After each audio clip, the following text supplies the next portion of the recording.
Meus irmãos, então Mateus capítulo 5, dando continuidade nas nossas bem-aventuranças. Vamos ler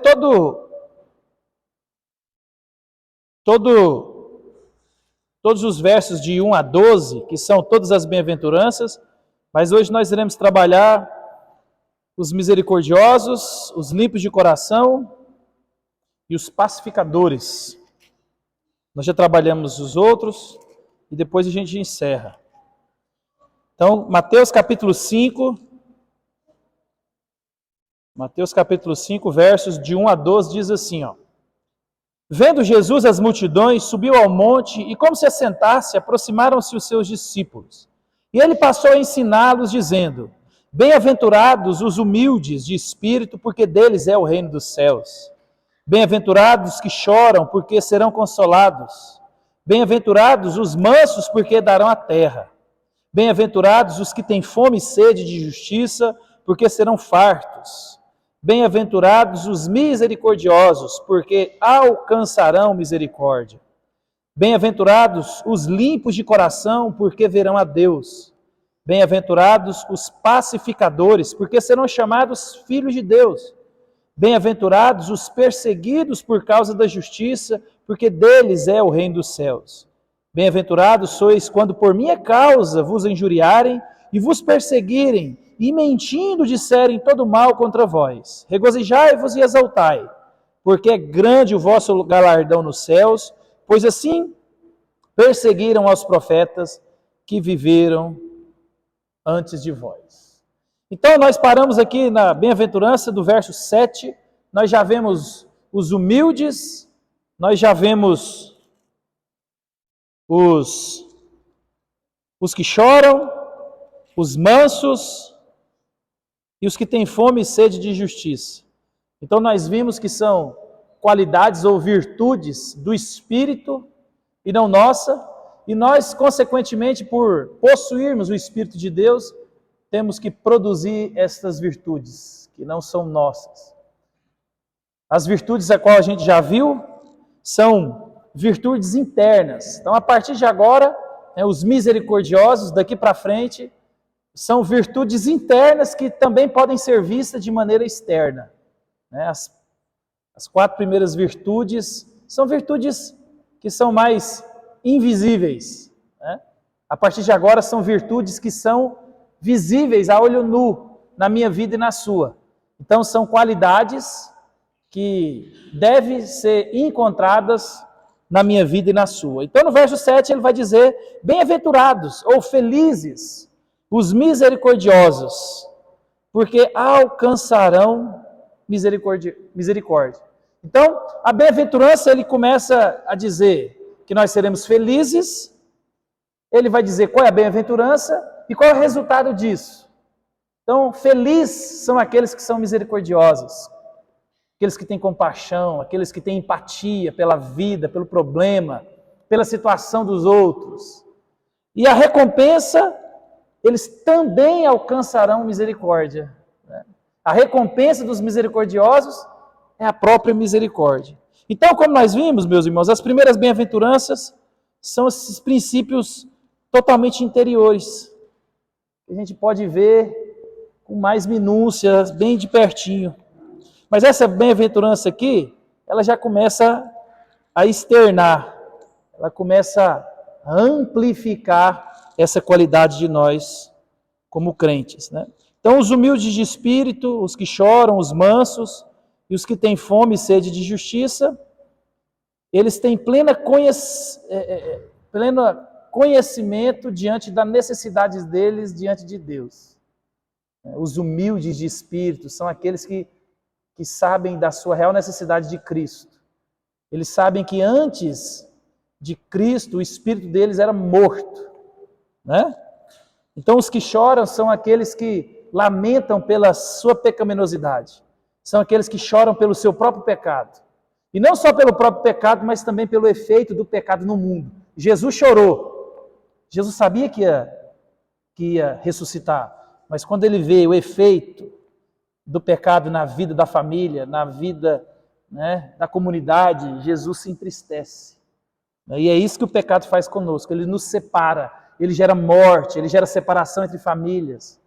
O pecado é doloroso. E aqueles que reconhecem a sua condição espiritual, eles choram por causa dessa condição. Eles sabem que sem Deus eles não são nada. E eles, quando eles pecam, eles choram, eles sabem que eles ofenderam ao Deus Supremo, ao Deus Santo. Talvez se você nunca chorou pelo pecado, e eu estou falando pelo seu próprio pecado, comece a orar. Peça para Deus sensibilidade. Talvez falta uma grande sensibilidade sua. Você pode ser um cara convertido, uma pessoa convertida, mas extremamente insensível. Você está tão cheio do mundo que o seu pecado não te faz se entristecer. O jeito que você pensa, o jeito que você age, o jeito que você toca a vida, não te deixa triste. Isso é um mau sinal e um bom sinal. Um mau sinal que talvez temos que avaliar a conversão. Mas um bom sinal é que talvez nós estamos fazendo aquilo que Paulo vai nos alertar em Efésios. Não entristeçais o Espírito que habita dentro de nós. A gente vai entristecendo o Espírito a ponto de nós não conseguirmos sentir a presença de Deus na nossa vida. E a gente fica duro, insensível. E a gente peca deliberadamente, vive uma vida tortuosa. Então o Senhor nos chama a chorar pelos nossos pecados. Chorar pela pecaminosidade que nós temos visto. E ele vai falar também dos mansos. Manso não é ser bobo, não é ninguém montar em você, mas manso é você entender que sem Cristo você não é nada. Você vai herdar a terra. Olha que promessa. E não é a terra dos homens, não é o reino terrestre, mas é o reino celestial. E aqueles que têm fome e sede de justiça, aqueles que amam a palavra de Deus, aqueles que têm sede de orar. Eu tenho falado isso, eu tenho lido muito sobre essas coisas ultimamente, e isso tem me constrangido. Eu vou até dar uma dica para vocês: escutem o John Piper.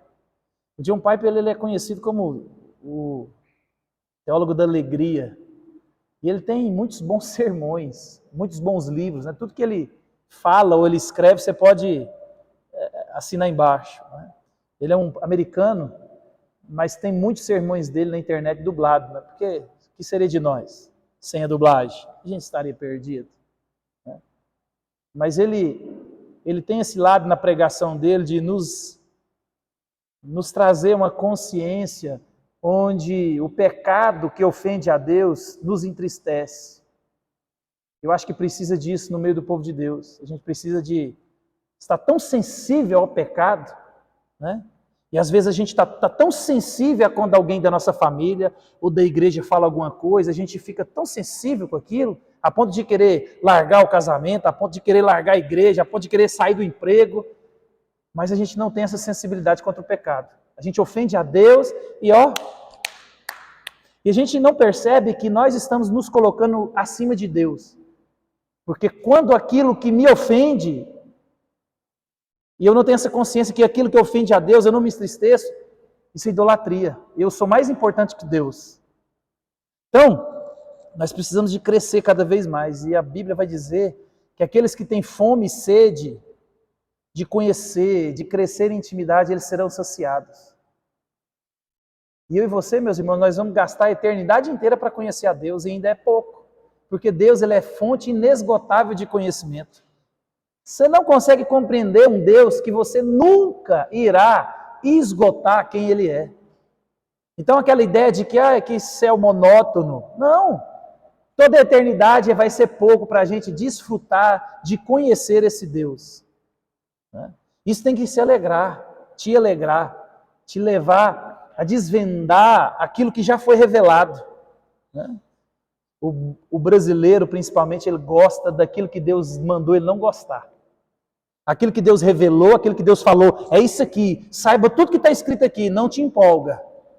Mas às vezes, o que eu vou fazer amanhã, com quem que eu devo casar, que atitude que eu devo tomar, aquilo que Deus não revelou, a gente quer saber.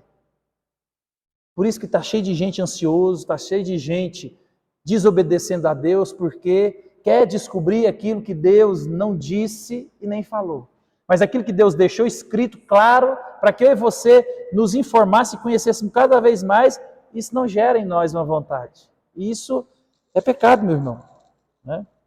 Então, são esses que correm atrás de produzir cada vez mais essas virtudes, eles vão alcançar a promessa. Né? Jeremias 29:3 vai dizer assim, ó, vocês me procurarão e me acharão quando me procurarem e me buscarem de todo o coração. Talvez é por isso que nós não temos encontrado a Deus. É porque no momento de culto, na música legal, a gente fica sensibilizado, aquele sentimentalismo se aflora, a gente fica sensível, você faz aquelas orações bonitas, mas aí quando você sai da porta de vidro ali para fora,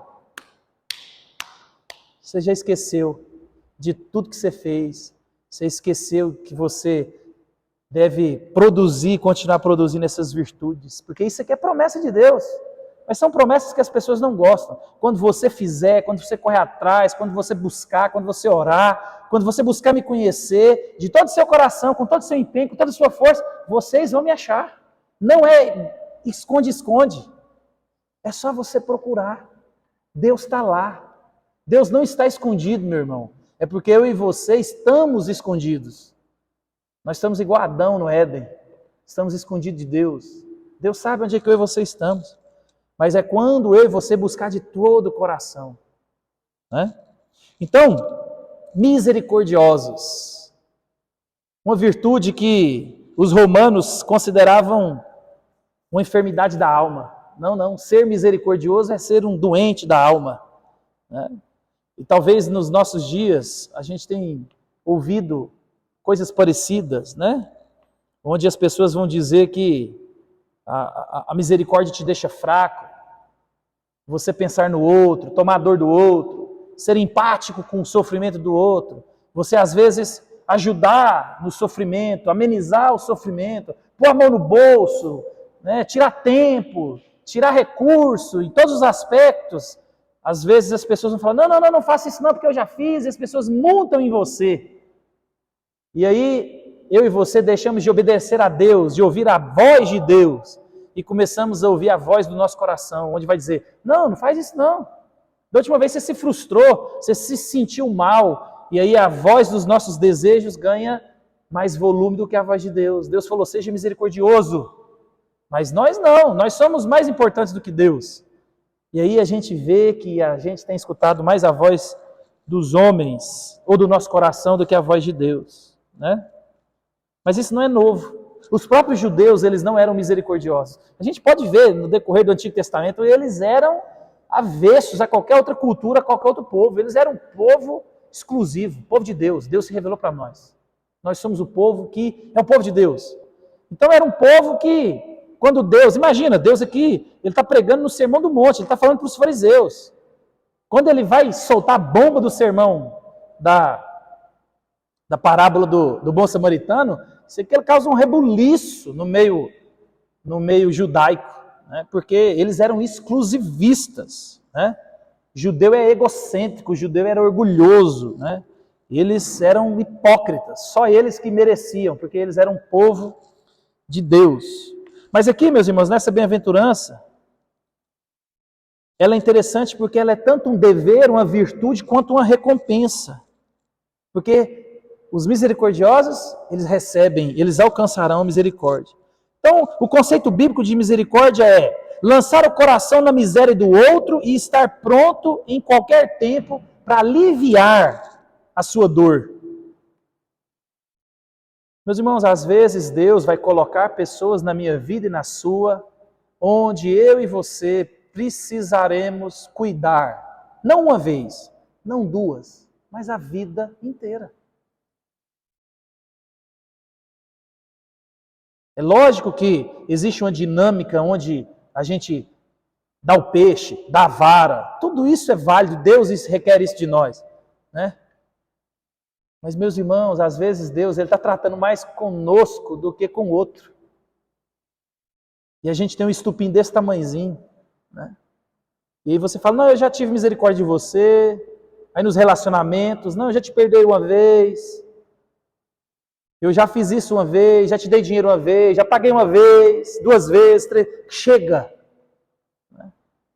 Será que é isso que Deus faz conosco? O Deus que Paulo vai dizer que Ele é o Pai das misericórdias. Quantas vezes você já pediu perdão para Deus só pelo mesmo motivo? Quantas? Já pensou se Deus chegasse em você e falasse assim, ó, acabou, não dá mais, cansei meus ouvidos de ouvir essa ladainha sua. Você não muda, cansei, faz um favor para mim, some da minha frente. Não, some.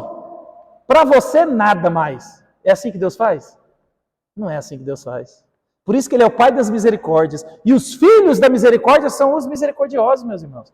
Nós temos que ter a cara do Pai. Né? Nós temos que lançar o coração na miséria do outro. Às vezes você teve a oportunidade que o outro não teve. Eu não estou querendo dizer que o outro é um coitado, que ele é vítima da condição. Não é isso. Isso explica muita coisa. Mas talvez você tenha uma consciência de Deus, da palavra, que o outro não tem. Deus te deu uma sabedoria que o outro não tem. E Deus colocou o problema na sua mão, não foi na mão da igreja, às vezes, foi na mão da sua. Dispense misericórdia, entre na vida do outro. Né? A palavra hebraica aqui, meus irmãos, para misericórdia, é a capacidade de entrar em outra pessoa até que praticamente podemos ver com seus olhos, pensar com a sua mente e sentir com o seu coração. Misericórdia é mais do que sentir piedade de alguém. Às vezes a gente quer confortar os outros e você fala, eu sei o que você está passando. A gente até tem boa intenção, mas meus irmãos, pensa uma coisa e aprenda isso, que eu aprendi isso tem pouco tempo. Todo sofrimento, toda dor é personalizada. Entendeu? Fica tranquilo, eu também sofri adultério no meu casamento. Você tem uma noção, mas você não sabe o que é adultério no casamento na vida daquela pessoa. Porque talvez o seu adultério foi com uma pessoa que você nem conhece. Você só ficou sabendo. Agora talvez aquela pessoa sofreu um adultério no casamento que foi com o pai, com a mãe, com o cunhado, com a cunhada, com a irmã, com o irmão. Você tem noção? É o mesmo adultério, não é?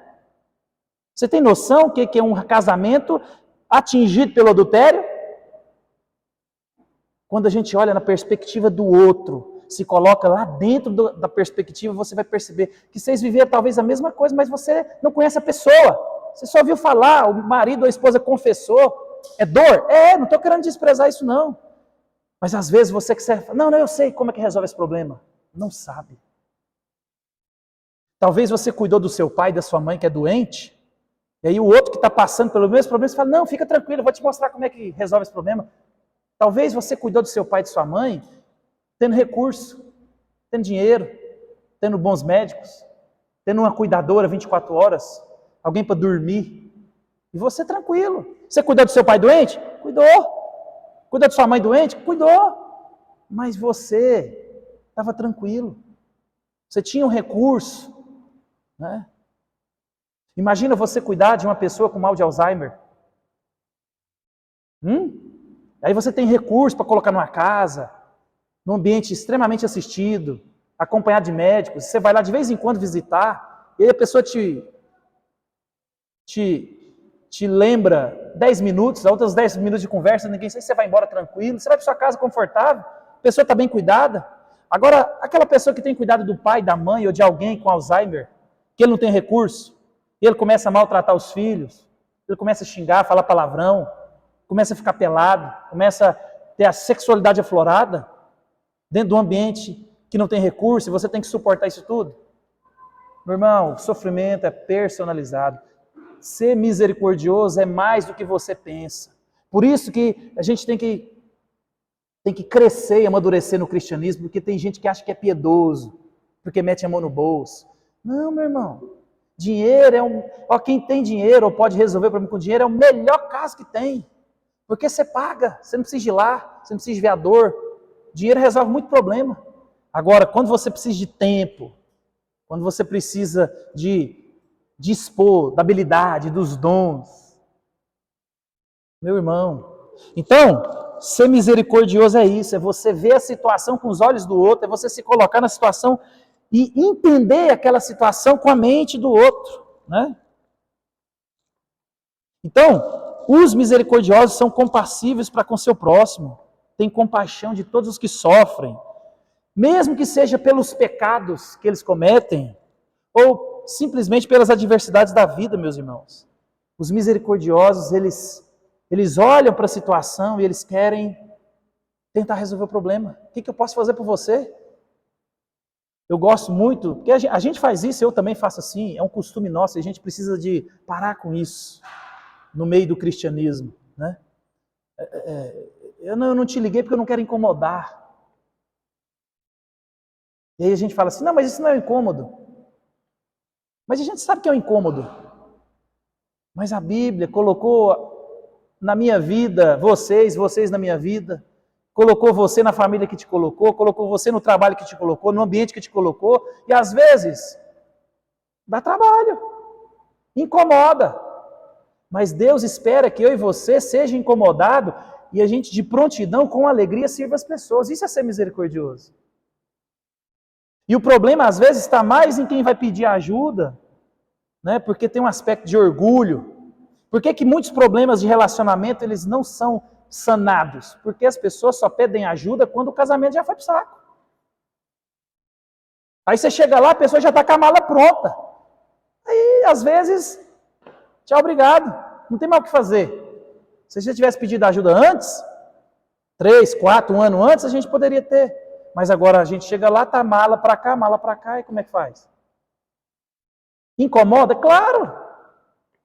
Mas nós somos uma família, povo de Deus.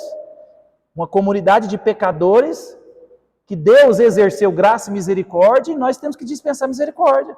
Porque hoje eu estou com problema de dinheiro, amanhã eu estou com problema de casamento, amanhã eu estou com problema de saúde. E na sua casa é do mesmo jeito. E nós somos os uns aos outros. Por isso que nós temos que entender o que é comunidade, o que é evangelho, o que é igreja. É mais do que a gente pensa, mais do que a gente tem feito, né? Então, misericórdia é o amor demonstrado em favor de quem vive em desgraça. É um espírito perdoador para com o pecador. Abrange tanto um sentimento de bondade como um ato de bondade. Então, meu irmão, é um aspecto interior. Eu perdoo, mas eu também demonstro perdão. Perdão é restauração. Eu te perdoo, mas longe de mim. Já pensou? Nós vamos ver aqui, né, sobre uma bem-aventurança aqui esqueci aqui, os pacificadores. Nós éramos inimigos de Deus, Deus nos perdoou e Deus nos trouxe para dentro da casa dele, para dentro do relacionamento com ele. Por que nós não fazemos assim? Não, eu perdoei. Mas a gente mantém uma distância. É lógico que existem exceções, que não é o caso da maioria. Mas as pessoas, elas tendem a não exercer misericórdia, meu irmão. As misericórdias não é uma virtude natural, porque eu e você, por natureza, nós somos mau, nós somos cruel, né? Nós somos insensíveis, egoístas, incapazes de exercer misericórdia. Porque para exercer misericórdia você precisa ter um coração novo.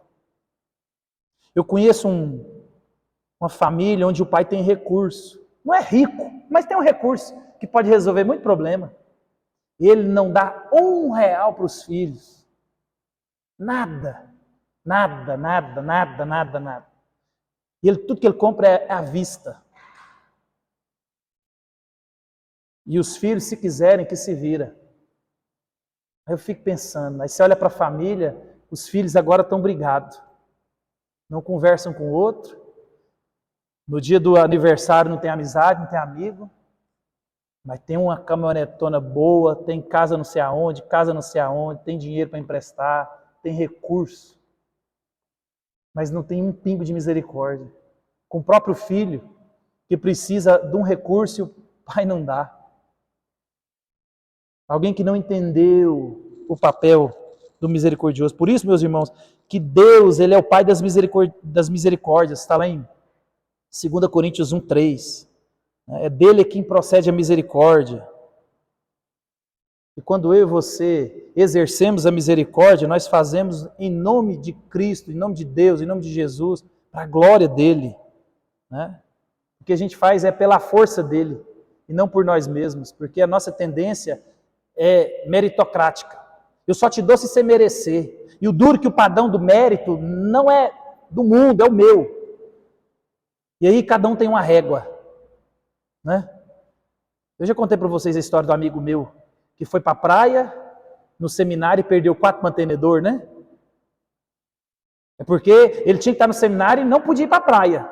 Porque tinha muita gente mandando R$50 por mês. E aí vira ele na praia. Que é isso? Eu te mandando R$50 por mês, você na praia. E ninguém sabia que ele foi de graça. Levado por alguém que pagou todas as despesas. Mas é porque a nossa régua é, não, peraí. Se você está lá, se você está desempregado, você tem que continuar comendo o pão que o capeta amassou. E eu vou dar o pão para o diabo, ele amassa e te empresta. E aí a gente fala, não, mas ele não faz isso. Por quê? Porque a régua é nossa. E aí por que eu falo que a régua é nossa? É porque você pensa de um jeito, o outro pensa de outro, pensa de outro. Né? Não é nenhuma régua padrão.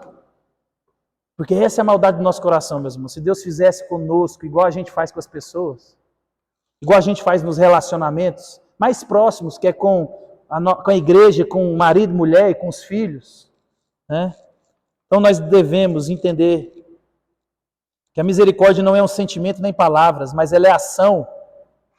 Ela é demonstrada externamente. Por isso que Tiago vai falar, vocês são crente? Mostra a fé de vocês que eu vou mostrar o que eu faço. Eu vou mostrar minha vida, vou mostrar minha obra. Aí através da minha obra vocês vão ver. Olha o que o salmista vai dizer. Bem-aventurado o que acode o necessitado. O Senhor o livra no dia mau. O Senhor o protege, preserva-lhe a vida e faz feliz na terra. Não o entrega à descrição dos inimigos. O Senhor o assiste no leito da enfermidade, na doença, tu lhe afofas a cama. Olha que promessa bonita. Na doença. Deus aqui não está falando que você não vai sofrer, Deus aqui não está falando que você vai te... Não. Na hora que você estiver ruim, o bicho estiver pegando. E ele usa a imagem aqui de alguém doente na cama, né? Imagina.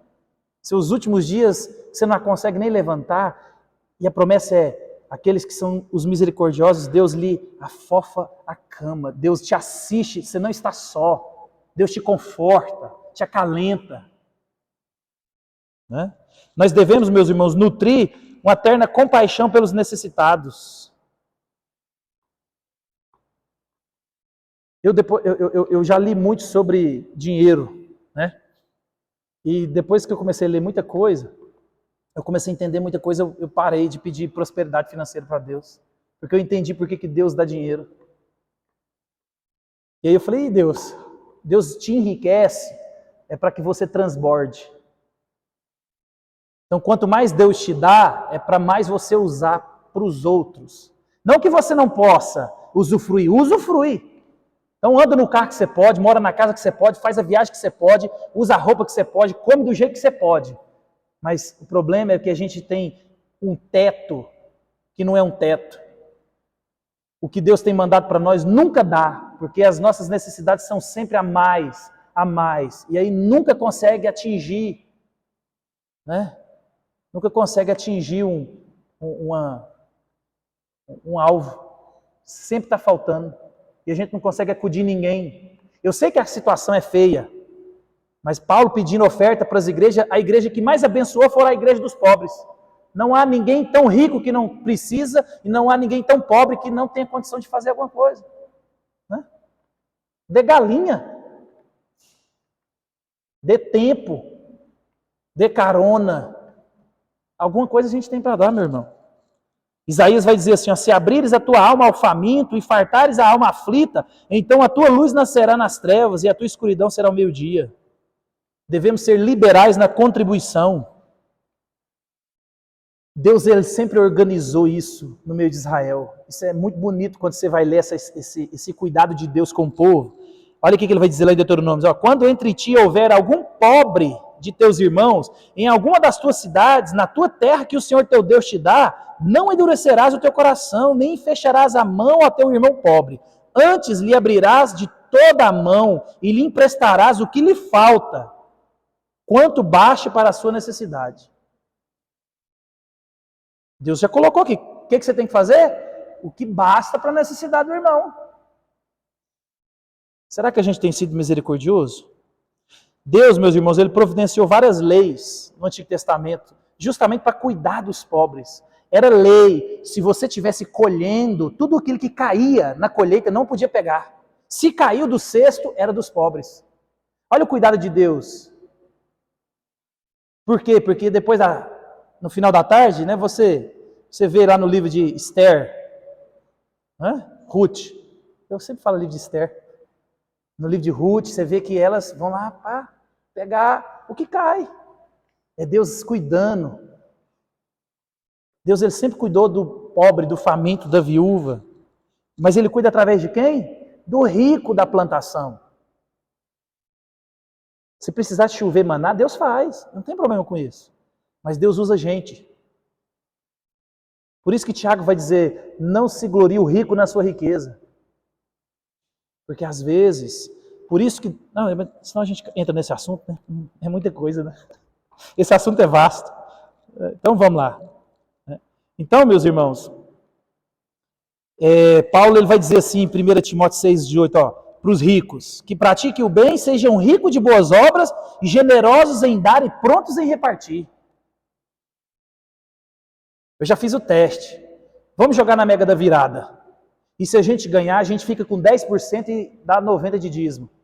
Que é isso, pastor? Você está de brincadeira? Nós nunca ganhamos e agora que nós vamos ganhar, nós vamos... Então, quer dizer, a gente é avarento com dinheiro que nem nosso não é, com dinheiro que a gente nem tem. Entendeu? Você nem recebeu o dinheiro. Né? A gente que está no seminário, que ficou no seminário, coisa que eu mais ouvi na minha vida é, eu vou te ajudar. Fica tranquilo. Eu tenho dinheiro para receber, eu tenho um negócio para receber, eu tenho um negócio para fazer. Se eu receber metade do dinheiro que eu já foi prometido aqui, eu não preciso trabalhar mais não. Por quê? Porque a gente é assim, a gente só quer dar o que não está na nossa mão. Não, porque eu tenho uma causa na justiça, a hora que sair, eu quero te abençoar. Então, eu preciso só de R$50, eu preciso de uma causa na justiça sair para você me abençoar com R$50? E a gente é assim. Então Deus, ele ordena, meus irmãos, e nós devemos ser misericordiosos, porque a demonstração de misericórdia é um sacrifício agradável a Deus. É sacrifício, é doloroso às vezes, a gente repartir, né? É sacrificial, mas é agradável a Deus. Olha o que Hebreus vai dizer, não negligencieis igualmente a prática do bem e a mútua cooperação, pois com tais sacrifícios Deus se alegra, Deus se apraz. Então nós devemos ser misericordiosos, porque um dia, meus irmãos, nós daremos conta da nossa administração. Tudo aquilo que Deus tem nos dado. Tudo aquilo que Deus tem nos dado, tem nos feito. Como é que a gente faz? Igual tem problema você usar um carro de 200 mil? De jeito nenhum. Use. Tem problema você comprar um sapato de 5 mil? De maneira nenhuma. Tem gente que vai falar que é imoral. Não. Se Deus te deu condição, usa. Uma bolsa da Louis Vuitton de 40 mil. Agora o problema é que a gente conhece muita gente que não tem problema em gastar R$800 no salão, 180, R$200 numa unha de gel, e aí você vai dar uma oferta para o missionário, é 50.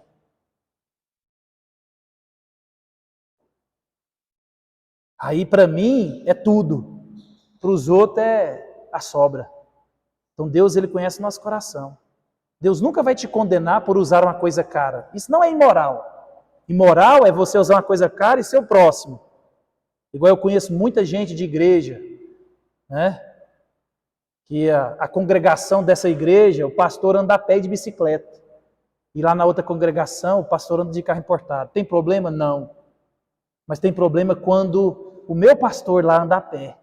E eu ando num carro que, se eu vender o meu, dá para comprar carro para 5 pastores. E é pastor que Deus colocou no cuidado desses pastores. E vocês sabem, não precisa a gente ficar falando. Todo mundo conhece as histórias. Né? É o caso desse pai que tem filho.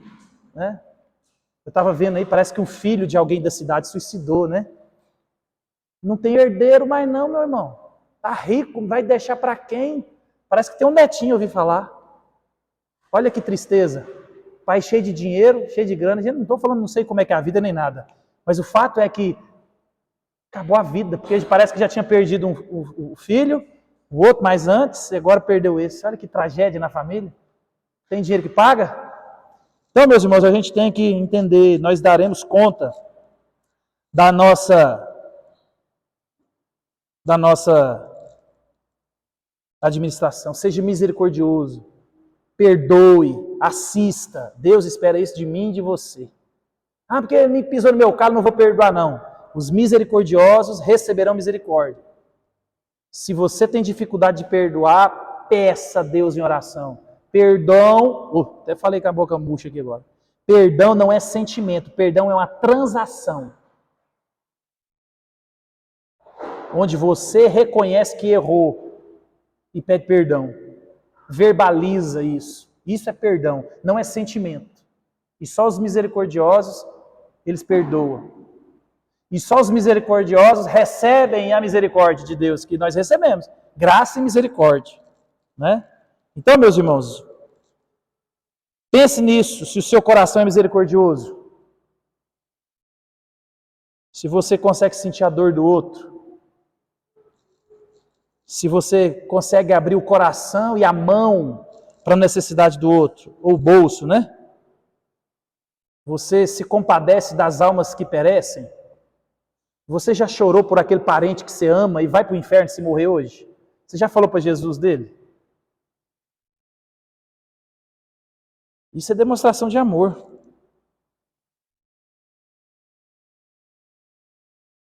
Bem-aventurados limpos, ou talvez, por causa da sua tradução, se for NVI, os puros de coração. Olha essa promessa, porque verão a Deus. Olha. Bem-aventurados limpos. Os limpos de coração aqui, meus irmãos, eles correspondem àquela segunda bem-aventurança. Os que choram pelo pecado, os que se lamentam pela condição espiritual que eles têm. Né? Por que eles choram? Devido à situação do coração deles. Choram por causa da pecaminosidade. Né? Eles lamentam-se por causa das coisas que praticam de errado, mas principalmente porque desejam mal. Essas pessoas entenderam a perversão do coração. Eles entenderam que se eles não vigiarem, eles pecam em todos os aspectos. E eles se entristecem com a possibilidade de pecar. Alguém aqui já sonhou que estava adulterando? Que tragédia. Que é isso? Que dor, você acorda desesperado. Minha mulher me pegou. Teve uma vez que eu assisti um filme e eu dormi. Quando eu acordei com a dor no coração, desespero. E o sonho parecia tão real. Quando eu acordei, minha mulher estava do meu lado. Gente, meu coração palpitava. Eu falei, Senhor da glória. E eu faço isso se deixar. Porque no sonho parecia tão fácil. Mas eu entendo a minha capacidade, meu irmão. E eu tenho que correr desse negócio, você tem que correr do pecado. Então a gente tem que entender a nossa condição. Né? As pessoas que verão a Deus são os limpos de coração.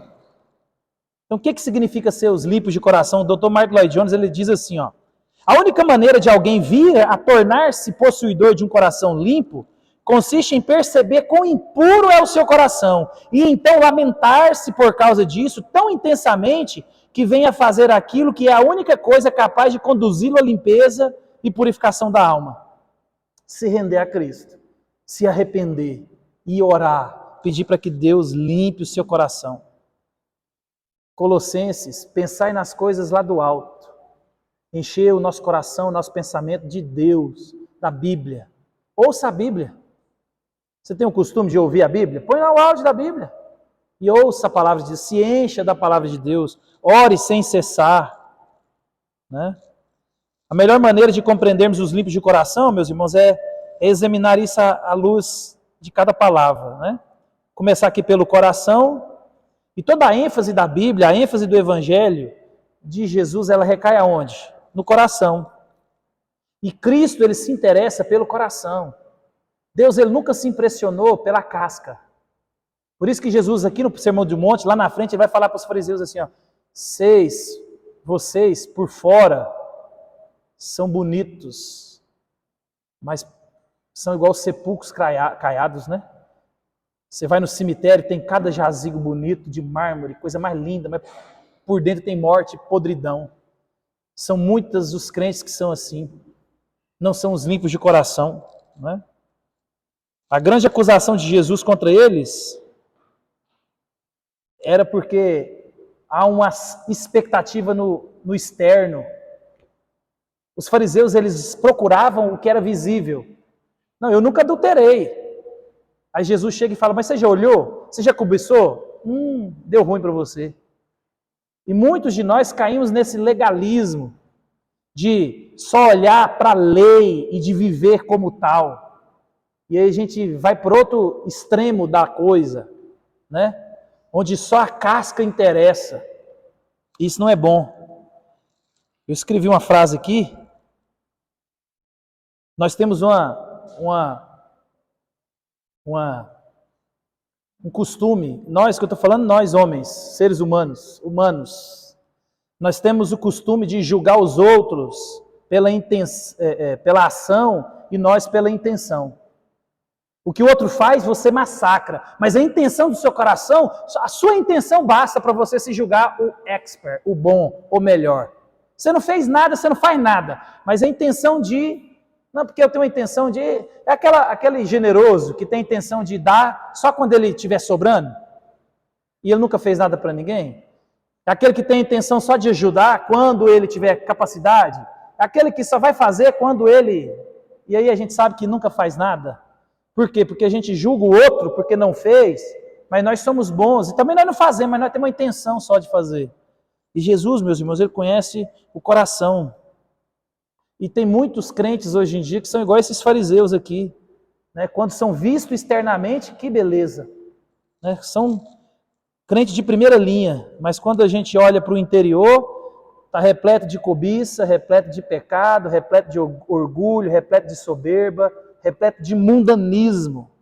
Né? São as afeições mundanas. As afeições são seus amores, aquilo que você ama, são coisas mundanas. E o problema é o mundanismo é quando eu e você pegamos a criação de Deus e usamos de maneira errada. Isso é mundanismo. Aquilo que Deus fez para nós, para usarmos de maneira que o glorifica, a gente usa de maneira que a gente ama. Então, a preocupação dessas pessoas, meus irmãos, é só com a aparência. É só o parecer que é crente e não ser crente. Procura vir para a igreja, marcar aquela presença, estou sempre sendo lembrado, dou dízimo, mas o coração está longe do Senhor. Longe, longe, longe.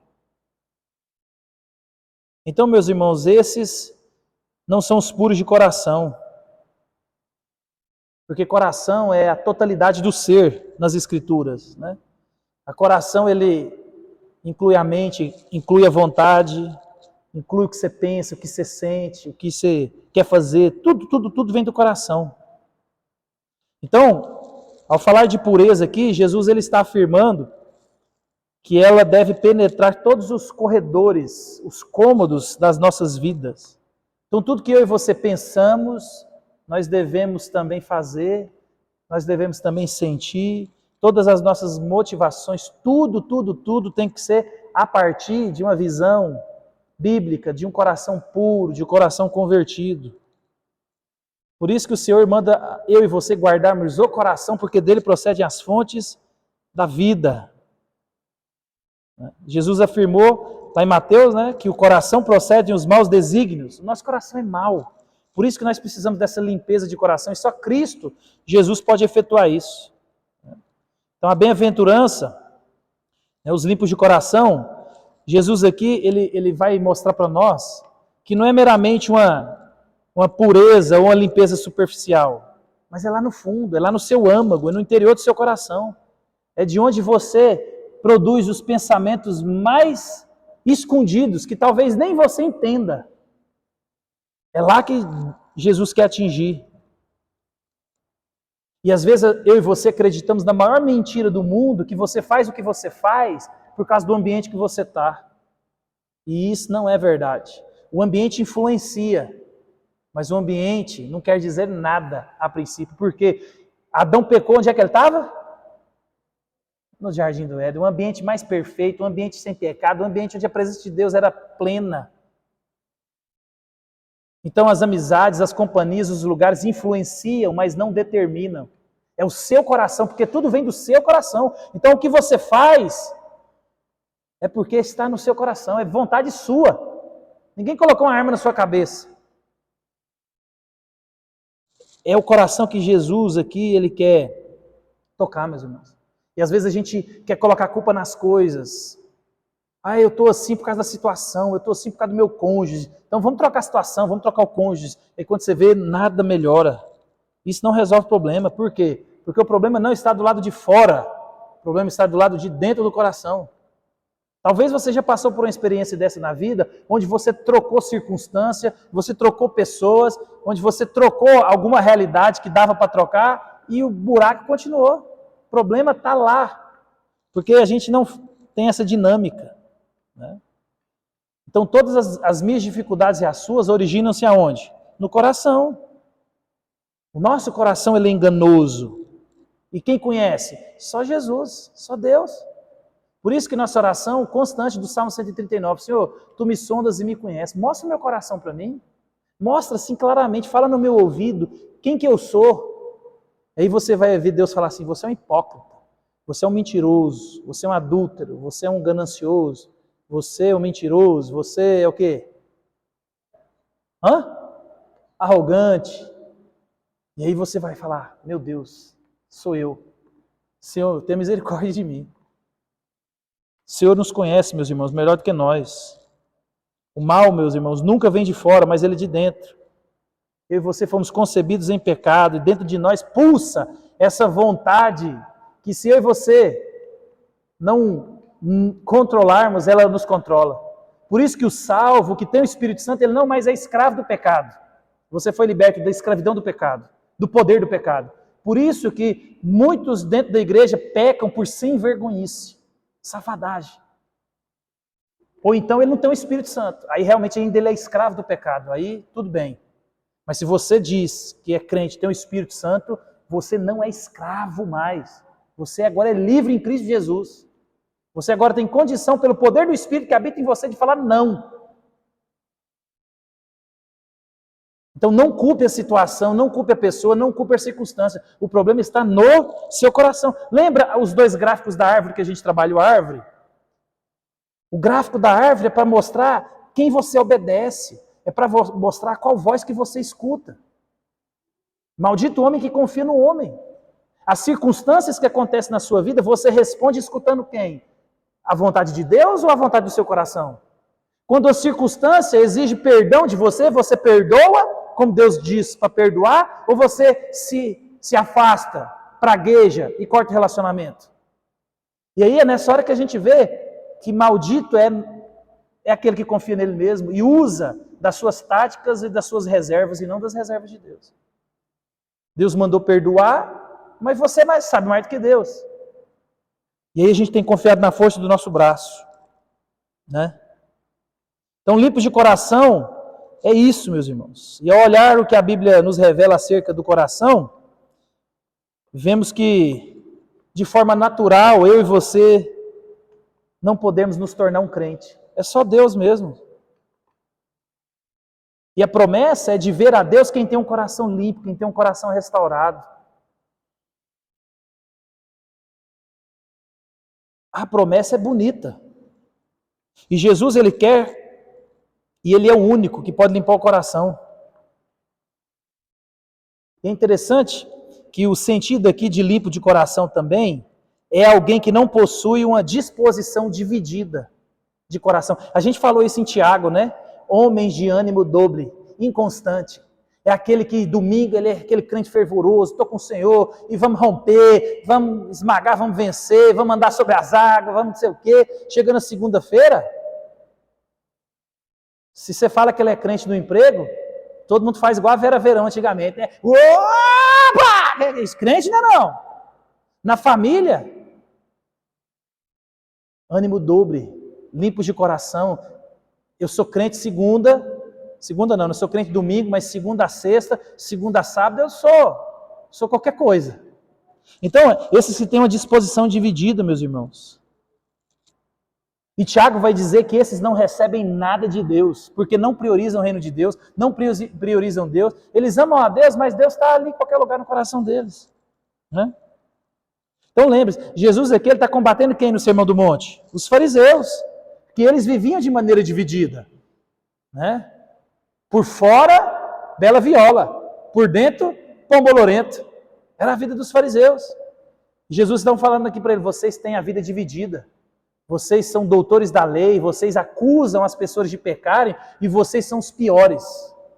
Ele falou para os fariseus, né, vocês têm afastado o povo de mim. Vocês que deveriam trazer o povo, vocês têm afastado.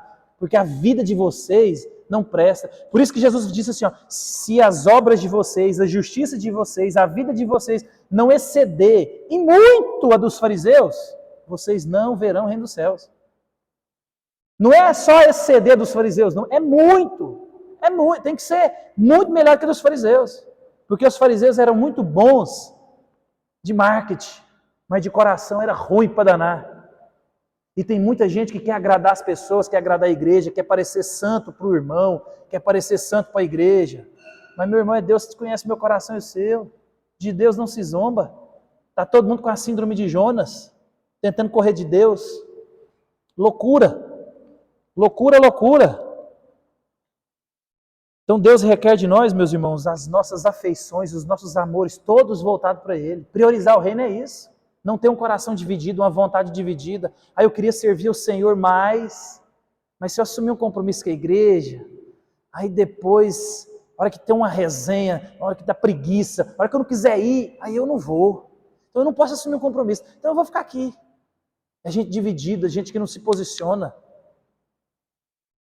E Deus não requer isso de nós não, meus irmãos. A palavra do crente é se ensina ou não. Por isso que nós temos que estar em constante avaliação do nosso coração. Por que a gente não quer assumir responsabilidade? Por que tem muita gente dentro da igreja que não quer assumir compromisso com Deus? Porque assumir compromisso com Deus, você vai ter que começar a matar a carne. Você vai ter que vir para o culto. Você vai ter que dar dízimo. Você vai ter que entrar no ministério. Você vai ter que dar bom testemunho. E aí não dá, né, Senhor? Então é melhor ficar aqui, ó, surfando a onda. Esses não são os limpos de corações. Então, nossas afeições, nossos amores devem ser voltados totalmente para o reino, meus irmãos. Nós temos que pensar única e exclusivamente no reino de Deus. O salmista vai dizer assim, ó, dispõe o meu coração para temer só o teu nome. Obedecer, temer, obedecer, só a voz de Deus. Por isso, meus irmãos, que a salvação Deus é quem faz. Essa semana eu estava conversando com um pastor. E aí ele quis provar para mim que a gente perde a salvação. Eu falei, perde? Se depender de nós, a gente perde, mas perde bonito. Perde, mas perde bonito. Afinal das contas, ele não me convenceu, nem eu convenci ele. Eu também não queria convencer ele, né? Problema dele. Se ele perde a salvação, a minha eu não perco não, porque está guardado em Cristo Jesus. Porque se eu pudesse perder, eu já tinha perdido, ó. Há muito tempo. Então, meus irmãos, nós temos que entregar nossa vida totalmente ao Senhor. Então, os meus recursos são do Senhor, o meu tempo é do Senhor. Por isso que a sabedoria de Deus é, Senhor, o que eu devo fazer? O que eu devo assumir? Por que eu tenho que assumir? Quando assumir? Como que eu devo gastar? Com quem que eu devo andar? O problema é que a gente tem escutado a voz de quem? Do mundo. E aí só quando a coisa aperta para nós, a gente recorre a Deus. Né? A hora. Senhor, acorde. A gente vai orar, não tem problema não. Mas aí como é que fica? Coração dividido. Coração limpo é o coração que não é dividido. Significa também estar destituído de contaminação. Aquele coração, meus irmãos, sem mácula, puro, íntegro. Porque a promessa do Senhor é que sem santificação, sem vida santa, sem vida pura, ninguém vai ver a Deus. Somente os santos, convertidos e que vivem. Lembra-se, você vê, ó, nós somos nação santa, povo de propriedade exclusiva de Deus, para proclamar as virtudes. Paulo vai dizer assim, ó, vocês foram salvos antes da fundação do mundo, para quê? Para serem irrepreensíveis. Nós fomos salvos com um propósito de viver para Cristo, de proclamar a Cristo para a glória de Deus.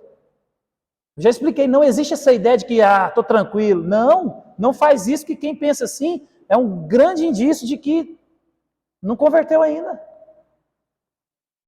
Conversão requer mudança, conversão requer atitude. Aqueles que estão em Cristo, nova criatura é. As coisas velhas passaram, eis que tudo se fez novo. É vida nova, você pensa diferente no casamento, nos filhos, com a dinâmica das finanças, na igreja, é diferente. Tem que pensar diferente, senão tem alguma coisa errada. Santidade é o que Deus espera de nós, meus irmãos. As bem-aventuranças a gente poderia sintetizar elas assim, ó. Bem-aventurado o homem cujas motivações são sempre íntegras e sem mesclar de forma alguma o mal. Porque esse é o homem que verá Deus. É alguém que ama o reino, alguém que ama a glória de Deus, alguém que ama ser crente, alguém que espera a volta de Jesus com ânsia, com alegria, alguém que tem a paz do Senhor, qual nós vamos ver depois, que essa daqui ficou para depois. Então, meus irmãos, a gente tem que entender, Deus requer de nós uma vida íntegra. Então, quando a gente olha com mais cuidado para as Escrituras, você vai começar a perceber que não existe um verdadeiro cristianismo de uma vida de qualquer jeito. Não existe isso. Não existe o venha para Jesus e viva como você quer. Não, não, não, não, não, não, não. Isso é o falso evangelho. Se a gente quiser viver do jeito que a gente quiser, é melhor você ficar fora da igreja. É muito melhor. Muito melhor. Então lembre-se disso. Sem santificação ninguém verá a Deus. Somente os limpos de coração verão a Deus. São aqueles que o tesouro da vida deles é Cristo. O tesouro da vida deles é o reino de Deus. E a recompensa será esse tesouro. Meus irmãos, a melhor de todas as dádivas é o próprio Deus. Ele é quem é a nossa herança, Ele que é a nossa promessa, Ele que é a nossa recompensa.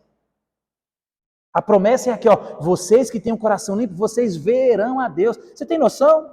Que você chegar no céu, você vai encontrar Jesus face a face, do mesmo jeito que nós damos. Ele que vai te recepcionar, você vai dar um abraço e falar, Senhor, obrigado. Estou aqui porque o Senhor me trouxe.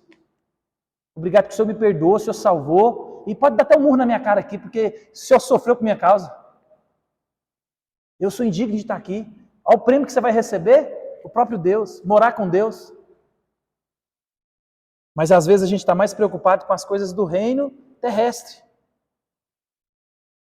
E as nossas atividades, as nossas agendas, as nossas preocupações são só os reinos terrestres. Meu irmão, use a sabedoria de Deus. A sabedoria de Deus é o que regula a nossa vida. Onde a gente vai viver para a glória de Deus. Onde é tudo que você for fazer, se tiver com a motivação certa de glorificar Deus, você vai conseguir centralizar a criação de filhos, centralizar o casamento, centralizar o estudo, centralizar a igreja, você vai centralizar tudo. O problema é que a gente tem colocado o carro na frente dos bois. A gente não tem confiado em Deus. Ah, se eu não fizer, eu estou largado. Não, não é assim. Lembre que nós vivemos por fé, e crente, ele vive por aquilo que ele não vê, ele vive por aquilo que ele crê. A promessa aqui é, vocês verão a Deus, os misericordiosos terão misericórdia. As promessas estão aqui, o problema é que às vezes ela não é atrativa para nós. A promessa atrativa é, os misericordiosos receberão porção dobrada. Oh, essa é boa, Senhor. Não. Talvez você exercendo misericórdia, você vai ser chacotado. Você vai ser mal visto. Vai ser taxado de arrogante. Mas Deus falou assim, seja misericordioso e faça você. Por isso que naquele dia ele vai dizer assim, vocês viram os meus pequeninos. Tive fome e vocês não me assistiram. Tive sede, vocês não me ajudaram. Que isso, Senhor? Nós? Foi quando os meus pequeninos. O evangelho é simples. O problema é que a gente usa o nosso óculos e aí quer ver um evangelho do jeito que a gente acha. Então, sejamos humildes de espírito. Reconheçamos a nossa necessidade de Deus, porque o nosso espírito está morto sem Cristo. Que nós possamos chorar pelo pecado, porque nós seremos consolados pelo próprio Deus. Que sejamos mansos, como o nosso Deus é manso. que Deus produza em nós a fome e sede de justiça, fome e sede de conhecer a Deus, de orar, de saber mais e mais de Deus, que nós seremos saciados, que nós sejamos misericordiosos e limpos de coração. Depois a gente vê os pacificadores. Amém? Vamos ficar de pé?